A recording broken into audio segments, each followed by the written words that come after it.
welcome back to my channel. Today is going to be a little bit different. We are going to no, please stay, please. Okay, she might not stay. I thought it was cute to have her in frame, but I guess she's not gonna stay. Today's video, I want to talk about 3 takeaways from this book that I have been reading. I'm actually not finished yet, but I already have 3 chapters that really resonated with me that I want to share, and that changed my last couple of weeks tremendously. So this book is called Don't Worry, Make Money: Spiritual and Practical Ways to Create Abundance and More Fun in Your Life by Richard Carlson.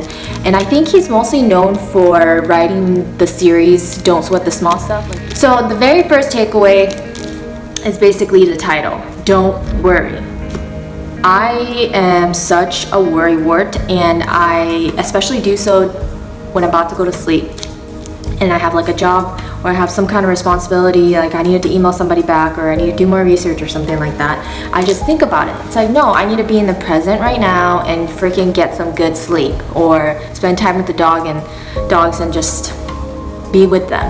No, I just keep worrying and I just spiral out of that. So he said just the act of just saying don't worry almost alleviates that heavy burden on your shoulders, just hearing that in my head, and it actually works.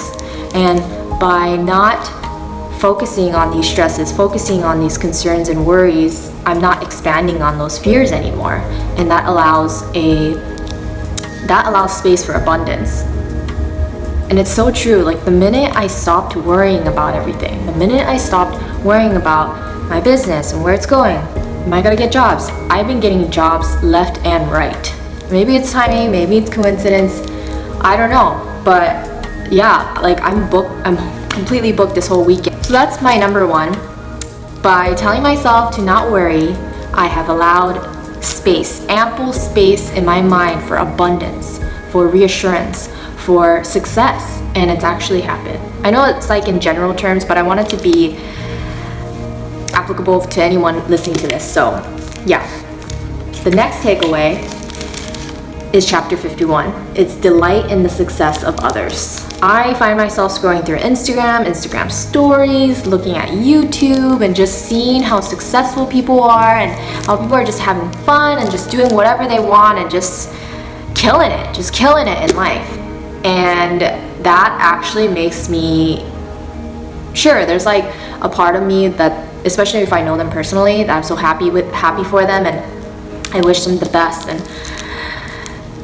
But because I want to be just as successful, because I want to be just as happy, because I want that lifestyle too, that sometimes I teeter on that realm of being jealous and being resentful, because I feel like I can do that too. Why can I have that? You know? That's why this chapter was so important to read. Delight in the success of others, because the more you are happy for somebody, the more you are giving that positive energy and that appreciation for someone else's success, for someone else, just basically someone else being the way that they are, doing the things that they are doing, allows you to have that positive effect on you.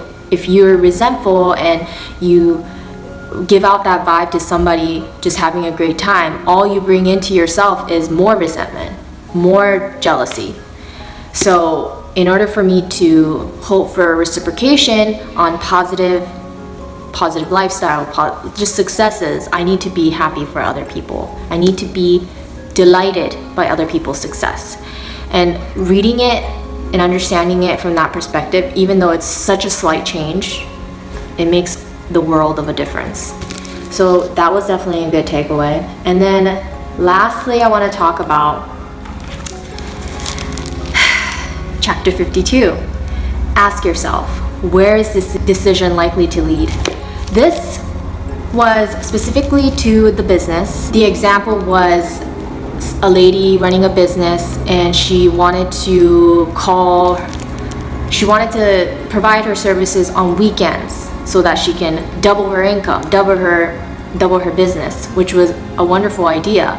But the direction that the business went into was for her clients thinking that she worked every weekend, And so she ended up having to pretty much work every single day, Monday through Friday on business days, and then Saturdays and Sundays, typically people would take those days off. But because she had expanded her weekend time to her business, long run, clients just would assume that she just worked on weekends, and so would come back asking to book her on the weekends. And that kind of set a bad precedent for her because now she didn't have any time off. So in that example with my business, I realized, I feel like I talked about it so many times, but I find myself researching something and feeling like, okay, I feel like I'm not comfortable doing this. I don't really want to do this, but I feel like I just need to take any job. I just need to do anything, so I gotta do it. That chapter really resonated with me because obviously there's that part where sometimes I just need to freaking grow some balls and do it, you know, like I just need to do that job and learn from it. But there's also this aspect where if I don't want to be known as the handy woman that provides that specific service that I might not feel comfortable doing, then I shouldn't do it. I need to see in the future that if I do this job, and let's say another opportunity comes where I do that specific service again, and it turns out to be that, oh, she's gonna provide that service, that's one of the things that she's known for, so let's just keep calling her to do it. And all this time, and all throughout that time, I'm just gonna be miserable doing something that I know I don't feel comfortable, I know I don't like doing. But because I accepted it and I became known for it, that's where that decision led. So those are the 3 main takeaways that I have had from this book so far. I'm really enjoying it, and I'm kind of bummed to finish it, but I do have those 2 other books that I'll probably review after I read those. I think that is the end of today's video. If you have any book recommendations that have something to do with handy woman stuff, or just business, or just improving yourself, changing your perspective, being a better person in general, then please leave your recommendations in the comments below. Thank you for watching.